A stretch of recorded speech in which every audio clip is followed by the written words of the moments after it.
দর্শক, ওয়েস্ট ইন্ডিজের বিপক্ষে আসন্ন 2 ম্যাচ টেস্ট সিরিজের জন্য 15 সদস্যের দল ঘোষণা করেছে বাংলাদেশ ক্রিকেট বোর্ড বিসিবি।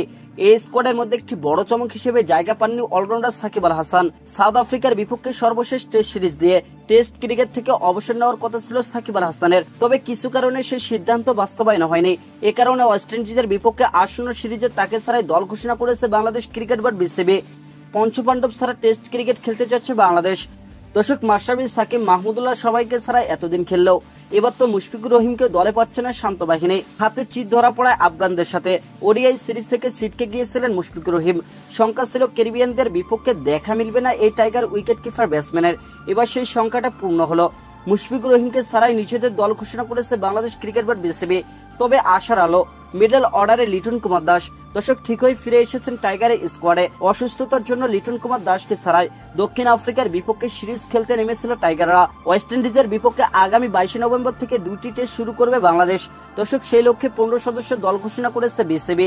অধিনায়ক হিসেবে যথারীতি জায়গা পেয়েছেন নাজমুল হোসেন শান্ত। যদিও সাদা জার্সিতে সময়টা ভালো যাচ্ছে না অধিনায়ক শান্তর, তবে তা সত্ত্বেও শান্তর উপরে ভরসা করবে বিসিবি। কেননা ওয়ানডেতে আফগানদের বিপক্ষে ফর্মে ফিরে আসাটা টেস্টে বজায় রাখবেন নাজমুল হোসেন শান্ত। দর্শক, এমনটাই আশা করছে নির্বাচক প্যানেল। সহ অধিনায়ক হিসেবে দলে আছেন মেহেদী হাসান মিরাজ। দর্শক, লাল বলের ক্রিকেটে এখন দেশের সেরা বললেও কিছু হবে না। সাকিবের পরিবর্তে মেহেদী হাসান মিরাজই বাংলার হাল ধরে আছেন।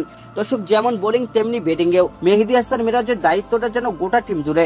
ওপেনিং পজিশনে 3 জন ক্রিকেটারকে নিয়ে নিজেদের স্কোয়াড সাজিয়েছে বাংলাদেশ। সাদমান ইসলাম, জাকির হোসেন, এছাড়াও স্কোয়াডে জায়গা হয়েছে মাহমুদুল হাসান জয়ের। দর্শক, এছাড়াও টপ অর্ডারে মমিনুল হকের উপরে ভরসা করবে বাংলাদেশ। মিডল অর্ডারে মহিদুল ইসলাম, অঙ্কন ও জাকির আলী অনেক দলের প্রয়োজনে বেশ দারুণ অবদান রাখতে পারে। তাছাড়া ঘরোয়া ক্রিকেটে বেশ পরীক্ষিত এই 2 জন ক্রিকেটার। বাংলাদেশের শক্তিমত্তার পুরো জায়গাটা জুড়ে আছে তাদের বোলিং লাইন আপ। দর্শক, পেস বোলিং থেকে শুরু করে স্পিন বোলিং সব ডিপার্টমেন্টে বাংলাদেশ বর্তমানে বিশ্বের অন্যতম সেরাদের সেরা। দর্শক, 4 জন পিসার নিয়ে নিজেদের স্কোয়াড সাজিয়েছে বাংলাদেশ। দর্শক, সেখানে জায়গা হয়েছে সব অনুমিত ক্রিকেটারদেরই। 3 জন ডানহাতি পিসারের সাথে 1 জন বাঁহাতি পিসারকেও ধরে রেখেছে বাংলাদেশ।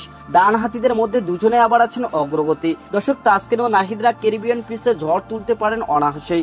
এছাড়া শরীফুল ইসলাম ও হাসান মাহমুদ সুইং দিয়ে কাবু করার ক্ষমতা রাখে। এছাড়া স্পিন ডিপার্টমেন্টে তাইজুল ইসলাম লাল বলের ক্রিকেটে বরাবরে বেশ সফল। দর্শক, তাকে স্কোয়াডে রেখেছে বাংলাদেশ ক্রিকেট বোর্ড বিসিবি।